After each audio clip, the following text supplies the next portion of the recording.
Okay. Hi, my name is Liz Shaw, and this is my mom, Judy Shaw. We're both teachers living in Dallas, Texas.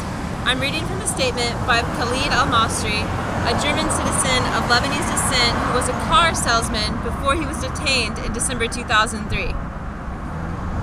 The U.S. policy of extraordinary rendition has a human face, and it is mine. I was born in Kuwait and raised in Lebanon. In 1985, I fled to Germany in search of a better life. I became a citizen and started my own family. I have 5 children.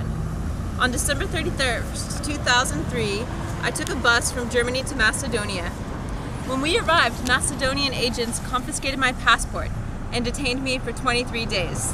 I was not allowed to contact anyone. I was forced to record a video saying I had been treated well. I was handcuffed, blindfolded, and taken to a building where I was severely beaten.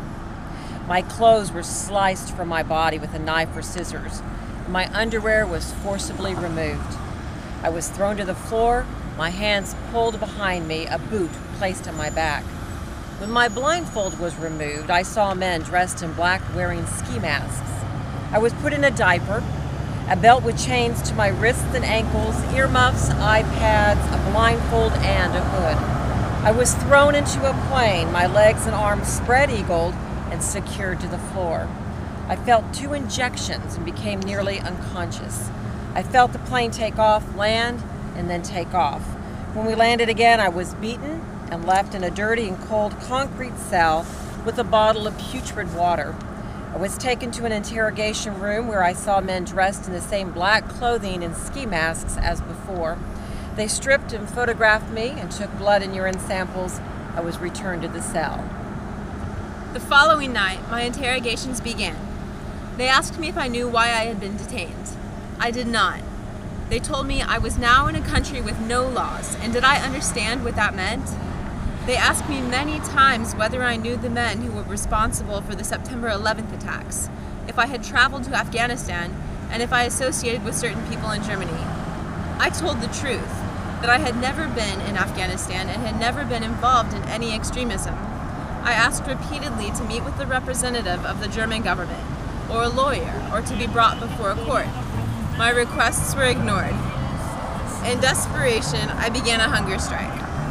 After 27 days without food, I was taken to meet with 2 Americans, the prison director and another man referred to as the boss. I pleaded with them to release me or bring me before a court, but the prison director replied that he could not release me without permission from Washington. He also said he believed I should not be detained in the prison. After 37 days without food, I was dragged to the interrogation room, where a feeding tube was forced through my nose and into my stomach. I became extremely ill.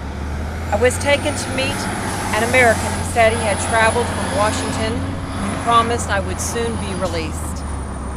I was also visited by a German-speaking man who explained that I would be allowed to return home, but warned that I was never to mention what had happened because the Americans were determined to keep it a secret.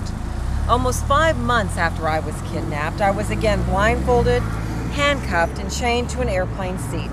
I was told we would land in a country other than Germany, but that I would eventually get to Germany.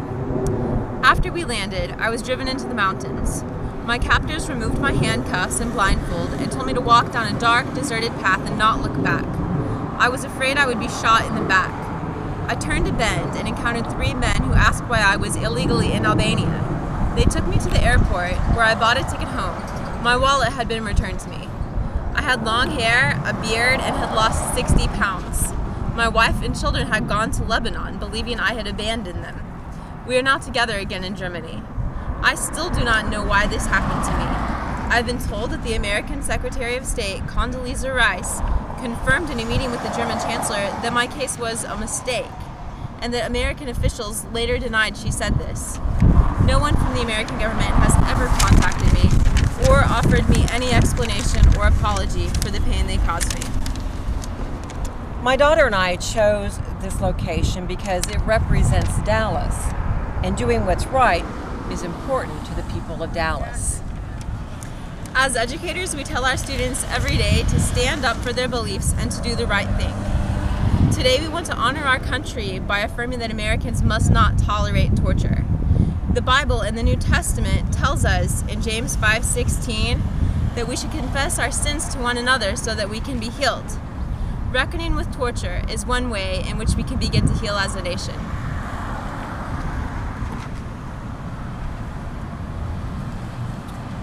Okay.